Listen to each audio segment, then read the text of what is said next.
ऐसे हालात बन जाते हैं कि शांति और न्याय के लिए हथियार उठाना जरूरी हो जाता है।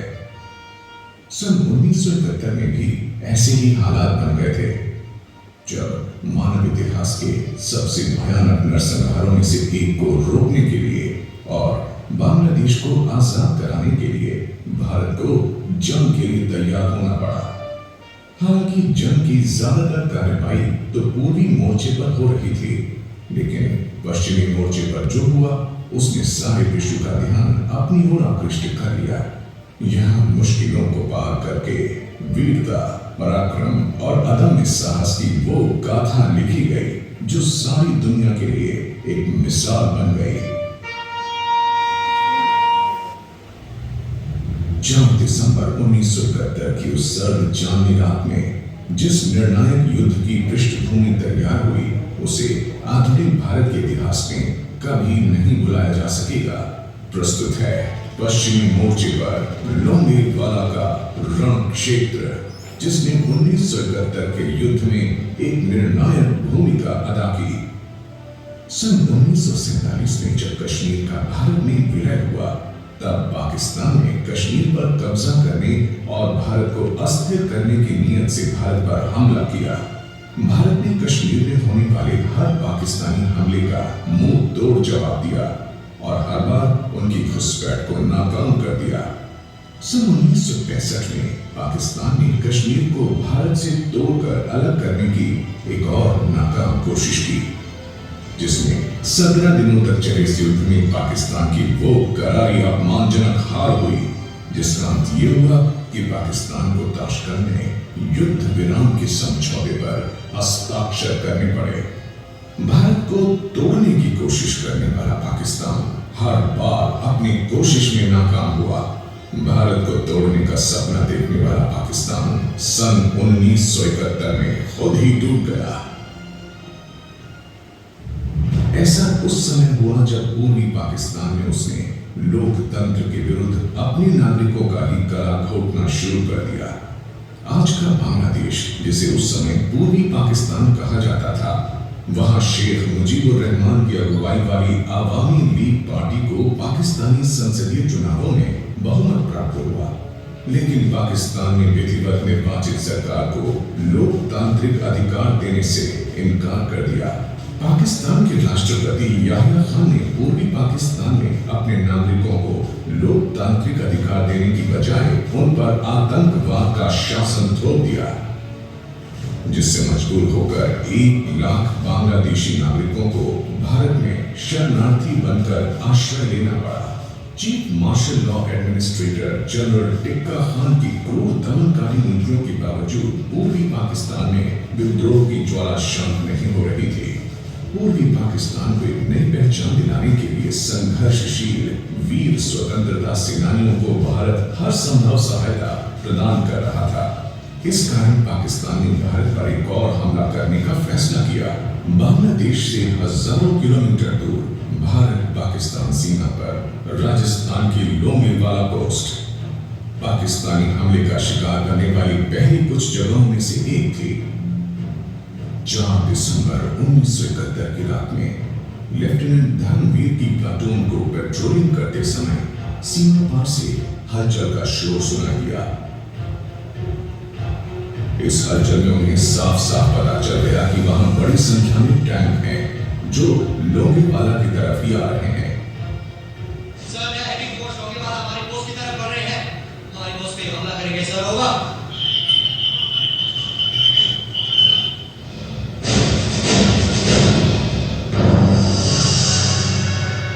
मेजर आत्मा सिंह, जो सेना निरीक्षण पोस्ट से उड़ान भर रहे थे, उन्होंने भी इस बात की पुष्टि की।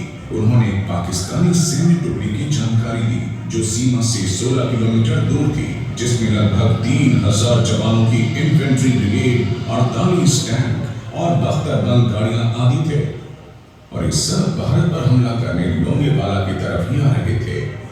लोंगेवाला में भारतीय सेना की ये पोस्ट मेजर कुलदीप सिंह जानपुरी की कमान में 23 पंजाब इन्फेंट्री सोल्जर्स और बीएसएफ की टुकड़ी ने संभाल रखी थी।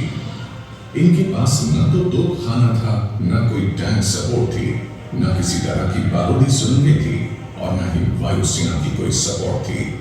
मैंने अपने हेडक्वार्टर से तुरंत सैन्य सहायता, हथियार, गोला बारूद वगैरह की अर्जेंट हेल्प भेजने की रिक्वेस्ट की, पर मुझसे कहा गया कि मैं दुश्मन को रोकूं या फिर पोस्ट छोड़कर रामगढ़ की ओर वापस आ सकता हूं, क्योंकि कोई मदद 6 घंटे से पहले पहुंचना मुश्किल है।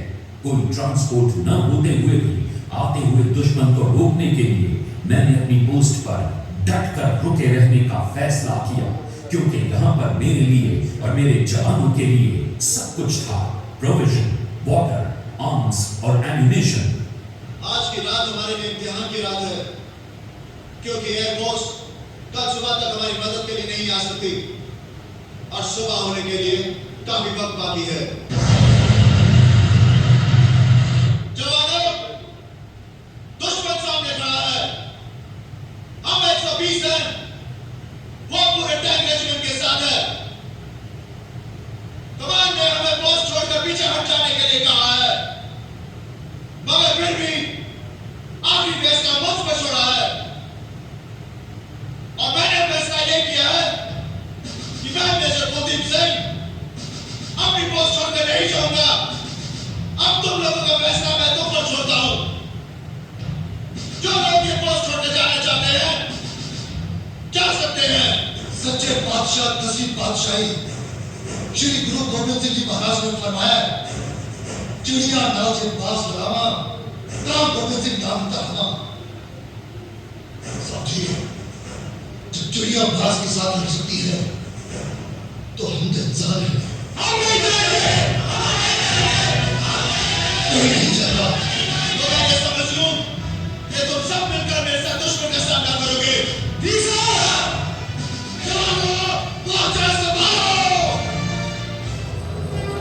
देख शिवा पर मोहिते, शुभ कर्मन ते कबहू न डरो, न डरो अरसों जब जाय लड़ो, निश्चय कर अपनी जीत करो, निश्चय कर अपनी जीत करो। हमले की पहली दस्तक ठीक आधी रात के बाद हुई। पाकिस्तानी ने अपनी मीडियम आर्टिलरी गन से फायरिंग शुरू कर दी, जिसमें बीएसएफ डिटैचमेंट के 10 ऊंटों में से 5 मारे गए। भारतीय सेना ने बहुत ही धैर्य का परिचय दिया। उन्होंने तब तक कोई फायर नहीं किया जब तक पाकिस्तान के बड़े टैंक उनसे 15 से 30 मीटर करीब तक नहीं आ गए थे। उन्होंने अपनी रिकॉर्डर्स राइफल संभाल के रखी हुई थी। उन्होंने अपनी पहली जवाबी कार्रवाई में पाकिस्तान के 2 टैंकों को उड़ा दिया। इस फायरिंग ने पाकिस्तानी सेना को हिला दिया। उनके पांव उसी वक्त लड़खड़ा गए, क्योंकि इस फायरिंग से पाकिस्तानी टैंकों पर लदे एक्स्ट्रा फ्यूल बैरल्स पर वार किया गया था। पाकिस्तानी सैनिक इन टैंकों पर जैसलमेर तक जाने के लिए एक्स्ट्रा फ्यूल के टैंकर साथ लेकर जा रहे थे। इस धमाके से इन टैंकों में जो आग लगी वो इतनी ज्यादा थी कि ऊंचाई पर बैठे भारतीय सैनिकों को सारा मंजर साफ साफ दिखाई देने लगा, जबकि पाकिस्तानी सैनिकों के सामने आग और धुएं ने पर्दा बना दिया था। हमारी तरफ बढ़ती पाकिस्तानी सेना को रुकना पड़ा। पाकिस्तानी सैनिकों को कांटेदार तारे दिखाई दी जो अंधेरे के कारण उनसे नजरअंदाज हो गए थे। वो सतर्क हो गए थे, क्योंकि उन्हें शक हो रहा था कि आसपास बारूदी सुरंगें बिछी हुई हो सकती हैं। पाकिस्तानी सेना ने बारूदी सुरंगें ढूंढना शुरू की और इस काम में उन्होंने अपने महत्वपूर्ण 2 घंटे गंवा दिए। सुबह की रोशनी में मात देने की तैयारी कर रही थी।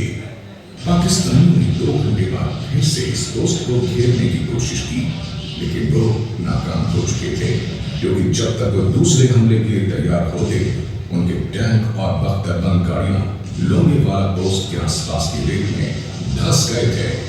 भारतीय सेना की कंपनी बराबर नफरी ने अपने से कई गुना बड़ी ब्रिगेड को राइफल, मशीन गन और मोर्टार के फायर से पूरी रात रोके रखा और उनके 12 टैंक तबाह कर दिए।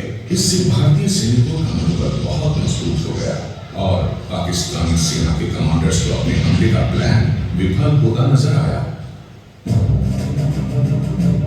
सुबह होने तक भी पाकिस्तानी सेना भारतीय जमीन पर पांव नहीं जमा पाई थी।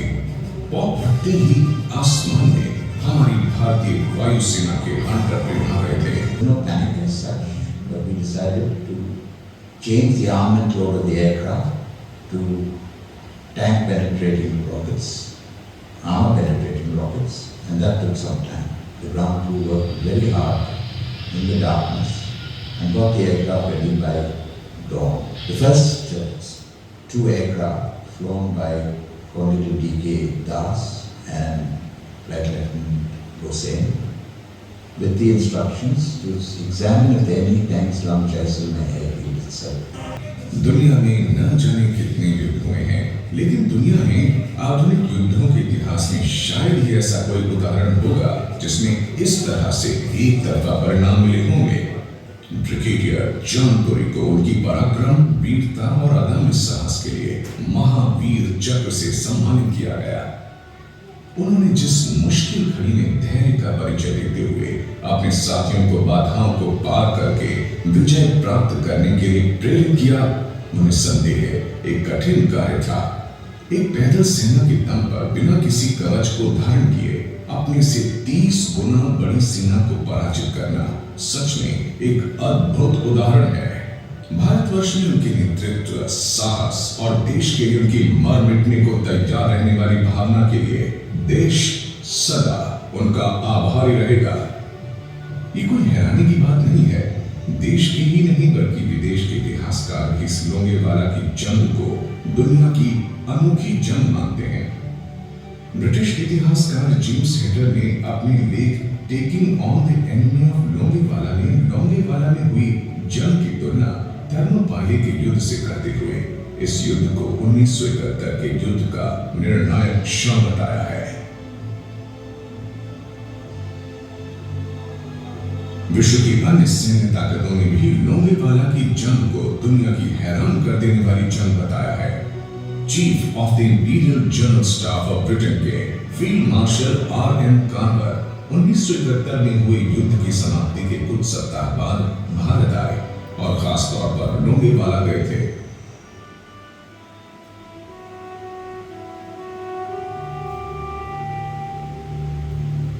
रेजिमेंट के जवानों की बहादुरी की तारीफ करते हुए इस जंग को अविश्वसनीय बाधाओं के विरुद्ध विंस्टन चर्चिल के शब्दों में कहें कि मानव संघर्षों के इतिहास में कदाचित ही ऐसा उदाहरण देखने को मिलेगा जिसमें मुट्ठी भर सैनिकों ने करोड़ों देशवासी लोगों के हितों की रक्षा की होगी।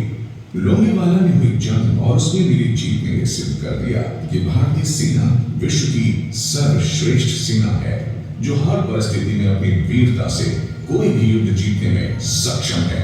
और इस जीत के साथ भारतीय सेना ने अपने भविष्य के युद्धों में जीत की नींव रखी, फिर वो चाहे 1984 का सियाचिन युद्ध हो, 1999 का कारगिल हो या 2016 की सर्जिकल स्ट्राइक हो, पाकिस्तान का घाव हमेशा ताजा ही रहेगा। भारतीय सेना में आज 13 लाख कर्मी हैं जो भारत को वैश्विक सैन्य शक्तियों में चौथे स्थान पर सुशोभित करते हैं। फिर वो चाहे भारतीय सेना की हरी वर्दी हो या वायुसेना की किसी जेट विमान की गूंज या फिर चाहे उस अनंत समुद्र की रखवाली करने वाले भारतीय नौसैनिक बेड़े, भारतीय रक्षा सेनाएं एक जीवन श्रेष्ठ जीवन को चरितार्थ करती हैं।